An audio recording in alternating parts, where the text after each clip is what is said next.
Welcome back, everyone, to Flicker with Jack and Scott, the channel where two dear friends, critics and cinephiles, provide your weekly fix for that cinematic itch.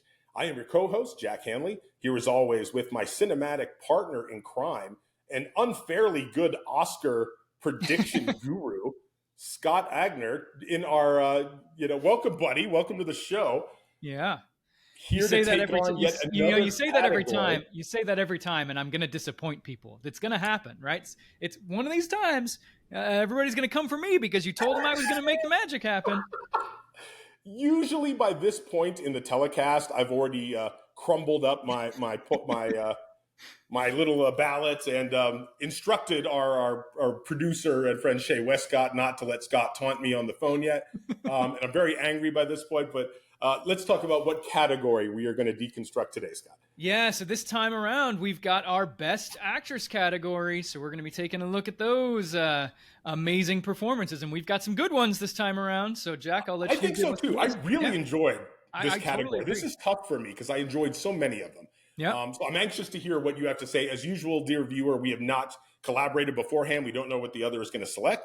So hopefully we'll be surprised and maybe have a bit of divergence here to help one of us dominate this year. So the nominees for Best Actress this year are Annette Bening in Nyad, Lily Gladstone for Killers of the Flower Moon, Emma Stone for Poor Things, Carey Mulligan for Maestro, and the great Sandra Hüller for Anatomy of a Fall.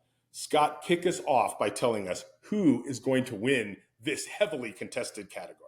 That's been neck and neck so far. Yeah, there's been a couple tight conversations happening, and I even think that there's been some shifts since I maybe even wrote some of my notes here. So it's changing by the day.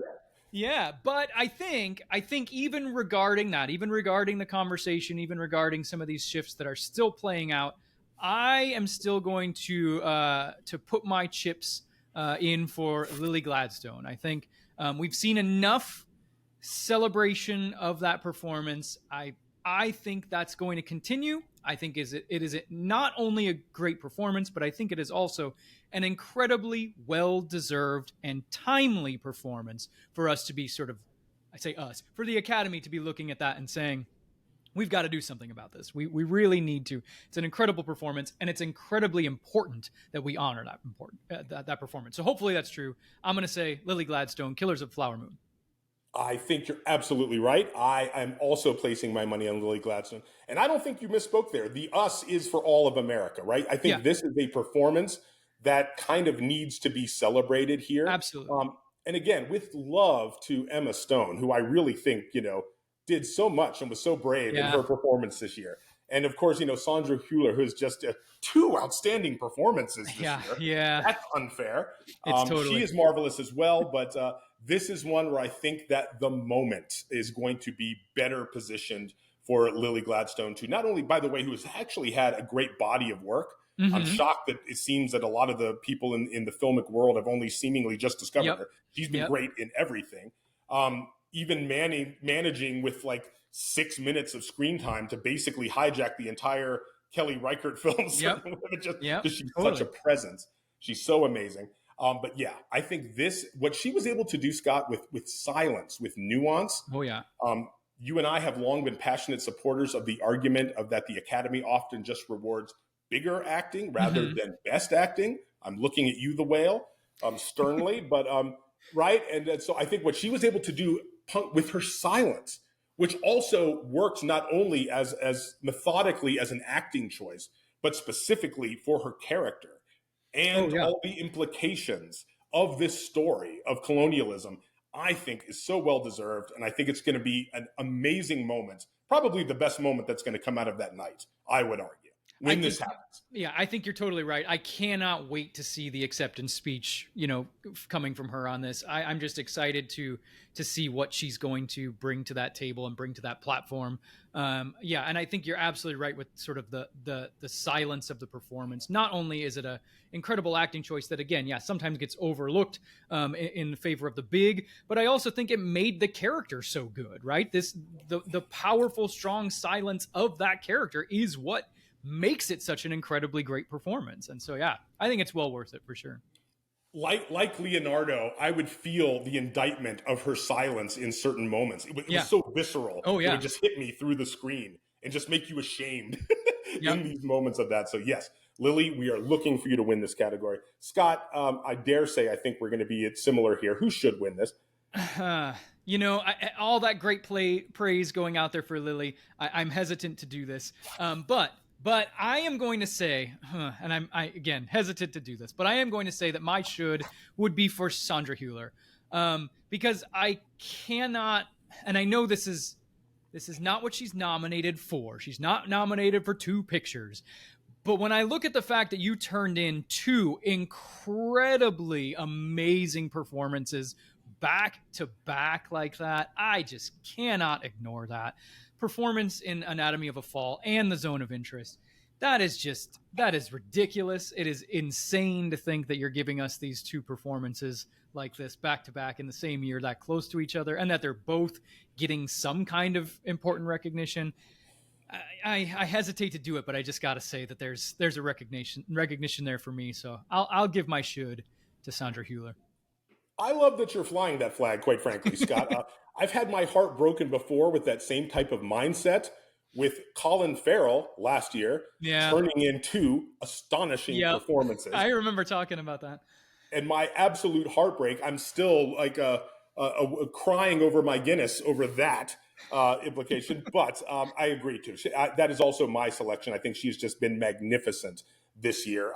I think that her introduction to American audiences, I'm very pleased that a lot of people from this duality of these two performances that she is going to be seen and discovered, I think a bit more. I really love how Anatomy of a Fall has taken off here in the States, to be honest. I didn't think it would have the play that it did. I mean, I knew from the historical weight and its vitalness that Zone of Interest would at least be experienced within art house and curated from a historical perspective. But Anatomy of a Fall, I'm just thrilled. Yeah.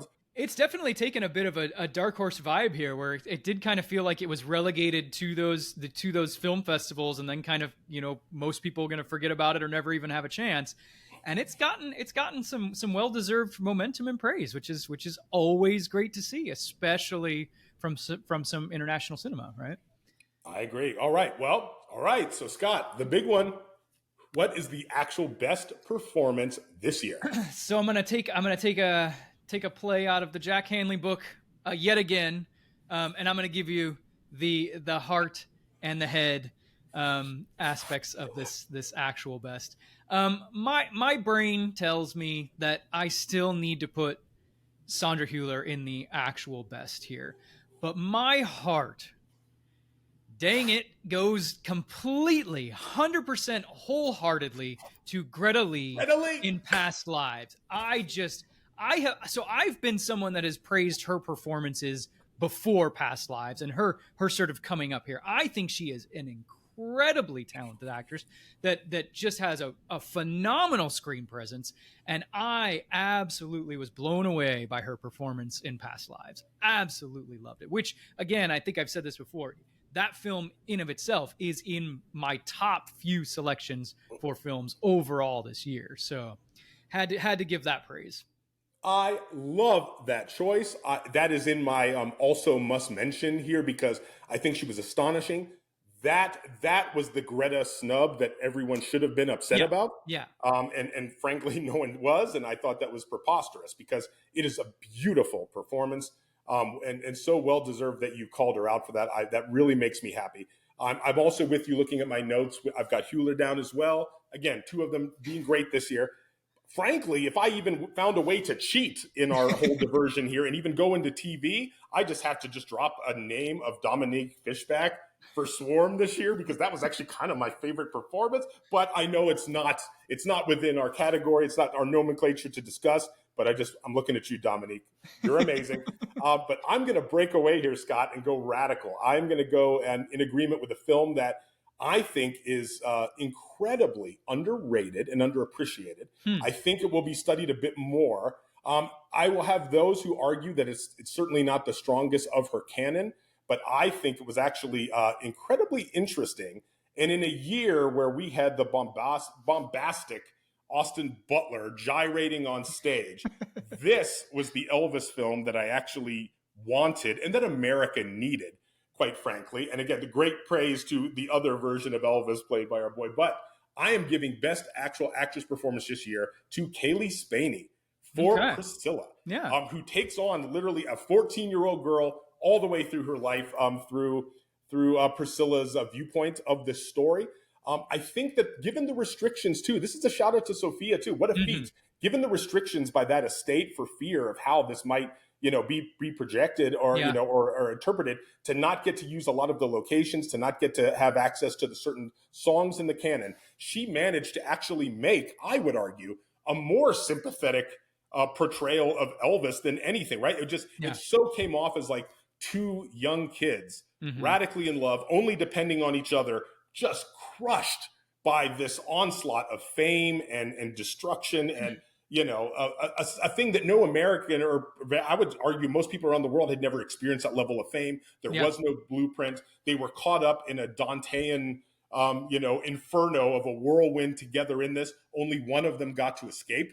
And I found that much more heartbreaking and sympathetic of a portrayal than just, let's do the classic beats of all the Elvis hits. But it was Kaylee, I think her performance for me as Priscilla was grounded. It was so sympathetic. And I really thought she just gave a marvelous performance. I know in some European film festivals she was acknowledged early on, but I think she kind of got forgotten as the film kind of underperformed. And a lot of people who, even Sophia, fans kind of just, put this in the minor canon category. So there's that, but I would argue it was my favorite of the year. Yeah, no, I think that's a phenomenal choice. And I think that, it is a great film. I think for me, it actually, it elevates pretty high on my Sofia Coppola film list.